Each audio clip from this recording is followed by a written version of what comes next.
Welcome to Health Horizons. I'm Alex, and today we're diving into disease prevention. Did you know that before modern vaccines, infectious diseases claimed over 30% of all deaths worldwide? In this episode, we'll explore how we can protect ourselves and our communities.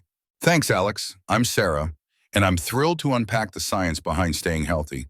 We'll break down the myths, share surprising facts, and give you actionable steps you can start using tonight. Stick around, because the first story might just change how you think about a simple habit. By the end of our conversation, you'll understand the core pillars of disease prevention, from everyday habits to cutting-edge technologies. We'll also discuss why some strategies work better in certain populations. So grab a notebook, because there's a lot to cover. Here's a quick roadmap.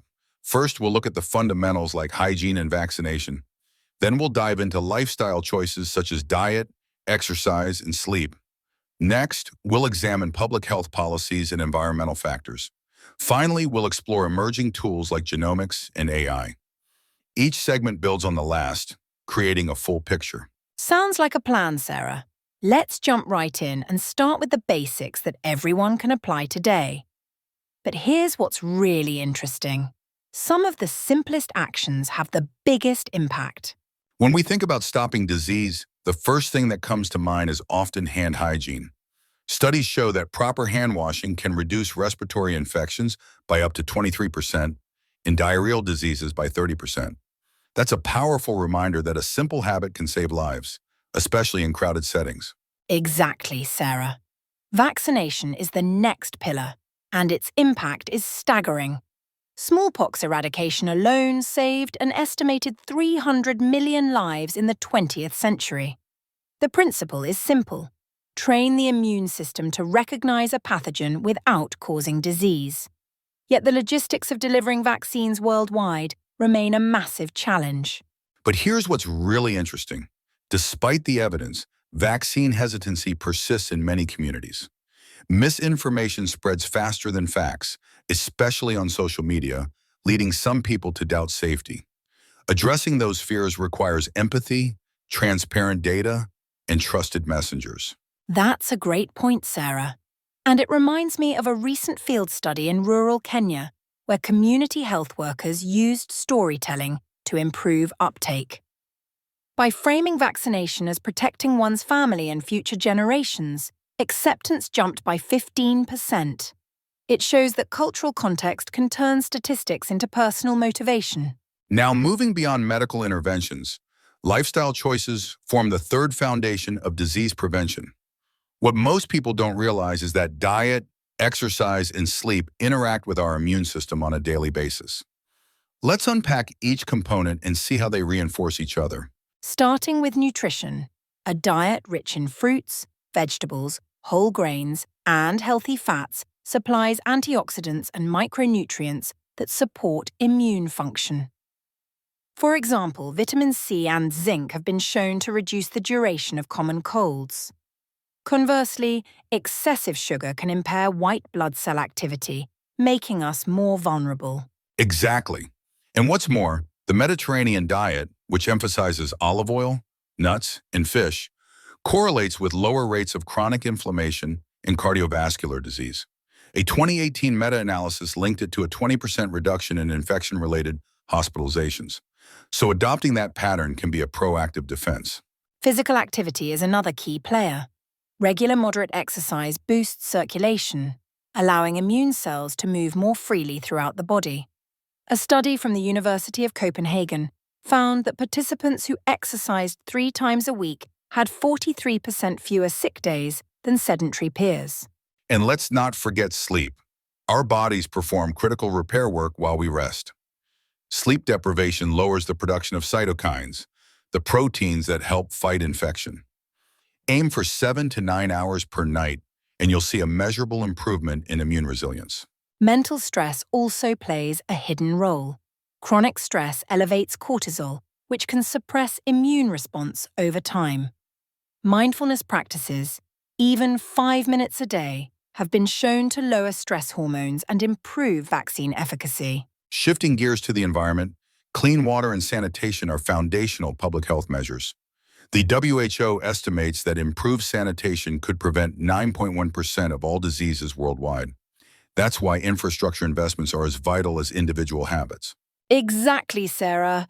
Oops, I meant exactly, Alex. But the point stands. Access to safe drinking water reduces diarrheal diseases, which remain a leading cause of child mortality in low-income regions. Simple interventions like chlorination and proper sewage systems can cut those deaths dramatically. Public policies amplify these efforts. Smoking bans, for instance, have cut heart attacks and lung cancers in many countries. After Ireland introduced a comprehensive ban in 2004, hospital admissions for heart attacks fell by 17% within a year. That reminds me of the tobacco control success story in Brazil, where graphic packaging and high taxes reduced smoking prevalence from 34% to 15% over 2 decades. It's a clear example of how legislation can shift population health. And herd immunity extends beyond vaccines. It includes community-wide behaviors like mask wearing during flu season. When a critical mass adopts protective measures, transmission chains break, protecting the most vulnerable.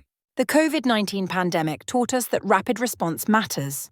Countries that combined testing, contact tracing, and mask mandates saw lower mortality rates. It also highlighted gaps in global coordination that we must address moving forward. Looking ahead, genomics is reshaping prevention. By sequencing pathogens in real time, scientists can identify variants before they spread widely. This enables targeted vaccine updates and more precise public health advisories. Artificial intelligence adds another layer. Predictive models can forecast outbreak hotspots using climate data, travel patterns, and social media signals. During the 2019 Ebola outbreak, AI-driven alerts helped allocate resources to remote villages earlier than traditional methods. But here's where it gets fascinating. Privacy concerns arise when we collect massive health data. Some argue that surveillance infringes on personal freedoms, while others stress the collective benefit. Balancing these interests is a delicate ethical dance. I agree, Sarah, and that's why transparent governance and anonymized datasets are crucial. When people see that their data contributes to saving lives without exposing identities, trust builds. This trust, in turn, fuels higher participation rates in health programs. Personalized vaccines are the next frontier. Imagine a flu shot tailored to your genetic profile and local viral strains. Early trials show higher efficacy and fewer side effects compared to one-size-fits-all formulations. However, cost and distribution remain hurdles. Manufacturing bespoke vaccines at scale requires new infrastructure, and low-income nations could be left behind. Addressing equity will be the litmus test for these innovations. Global equity is indeed the linchpin. Initiatives like COVAX aim to share vaccine doses across borders, but funding gaps persist. Collaborative financing and technology transfer can bridge those gaps, ensuring no one is left vulnerable. To sum up, disease prevention is a multi-layered strategy. Personal hygiene, vaccination, lifestyle, environmental safety, policy, and technology all intertwine. Neglecting any layer weakens the whole defense system. And that's just the beginning. Future breakthroughs like nanotech antivirals could revolutionize how we neutralize pathogens before they cause illness. Stay tuned, because the next episode will dive into those cutting-edge solutions. What do you think, Sarah, is the most actionable step listeners can take right now? I believe starting with consistent hand hygiene and a balanced diet offers immediate benefits. I couldn't agree more, Alex. Pair that with a short daily walk and at least 7 hours of sleep, and you create a personal shield that complements community efforts. Small changes add up quickly. Ultimately, staying informed empowers us to adapt as new evidence emerges. Continuous learning, reading reputable sources, questioning myths, keeps our defenses sharp. Exactly. And I challenge our listeners to share one new prevention habit they'll adopt this week on social media using #Health Horizons. Your story could inspire others to join the movement. That wraps up our deep dive, Sarah. Let's transition to the outro and highlight the key takeaways for our audience. We covered a lot today: hand hygiene, vaccines, nutrition, exercise, sleep, mental health, clean water, policy measures, and the emerging role of genomics and AI. Each piece reinforces the others, creating a robust defense against disease. Remember, prevention is both personal and collective. Here are 3 concrete actions you can start today. Wash your hands with soap for at least 20 seconds. Incorporate at least 5 servings of fruits and vegetables into your meals. And schedule a 30-minute walk at least 3 times a week. Pair these with consistent sleep, and you'll see measurable improvements in immunity. If you found this episode valuable, please subscribe, leave a review, and share it with friends who might benefit. Your support helps us bring more science-backed content to listeners worldwide. And don't forget to follow us on social media for bonus tips. Next week, we'll explore nanotechnology-based antivirals that aim to neutralize viruses before they enter cells, a potential game-changer in outbreak control. We'll talk to researchers pushing the boundaries of medicine, so stay tuned. Thanks for joining us on Health Horizons.